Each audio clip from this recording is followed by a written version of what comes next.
Kamustahin natin muli ang heavy-gat na traffic ngayong Christmas rush sa Metro Manila. Kanya-kanyang diskarte na naman ng ilang motorista at commuter para maibsan ang konsumisyong ito. At nakatutok live si Jamie Santos. Jamie? Mel, pasensya at mas mahabang pasensya. Yan ang dapat na baon ng mga motoristang babiyahe o lalabas na lansangan ngayong araw. Ramdam na ramdam ang tindi ng trapiko sa EDSA ngayong hapon. Alas 3 pa lamang, bumigat na ang daloy ng sasakyan sa southbound ng EDSA sa tapat ng Scout Albano. Halos hindi na umuusad ang mga sasakyan. Sa kuha namin kaninang alas 4 ng hapon, kitang-kita ang siksikan at bigat ng daloy ng mga sasakyan sa EDSA. Ilang motorsiklo nawawala na sa kani-kanilang lane. Pilit na sumisingit sa pagitan ng mga sasakyan, makausad lang kahit kaunti. Ipit din ang mga galing sa mga side street na hirap makapasok o makalabas ng EDSA dahil sa bumper-to-bumper na daloy ng trapiko. Ang Kamuning flyover nagmistulang paradahan ng sasakyan. 3 hanggang 5 kilometro kada oras lamang ang usad. Ganito rin ang sitwasyon sa ilalim ng flyover kung saan sabay-sabay na naipon ang mga sasakyan sa kasagsagan ng rush hour.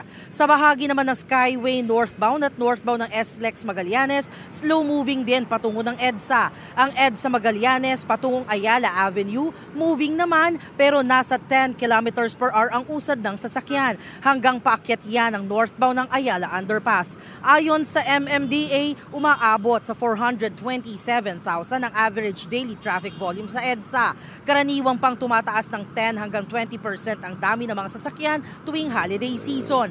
Ibig sabihin, nadadagdagan ito ng tinatayang 40,000 hanggang 85,000 na sasakyan, lalo na ngayong papalapit pa ang Pasko. Kaya konting lamig ng ulo at diskarte muna kapag babiyahe ngayon.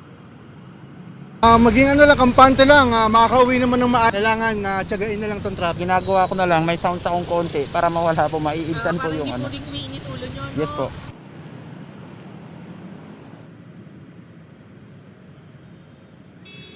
Hirap din makakuha ng sasakyan ang mga commuters kapag ganitong panahon, kaya may mga naglakad na lang. Hassle po, ang hirap pong sumakay. Sobrang dahan-dahan lang yung takbo ng mga sasakyan. Kaya naglalakad na lang po kami. Ako, ganito pa din kasi pag morning eh. Pero usually pag hapon, winawa ko na lang talaga. Kaya ngayon naglalakad ako. Mel, kumpara kaninang hapon, sa oras na ngayon ay mas heavy gat ang daloy ng trapiko sa EDSA ngayon. At dumabigat pa yung daloy ng trapiko lalo na sa tapat ng mga mall dito nga sa bahagi ng EDSA at sa mga U-turn slot. At yan ang latest mula rito sa EDSA sa Quezon City. Balik sa iyo, Mel. Maraming salamat sa iyo, Jamie Santos.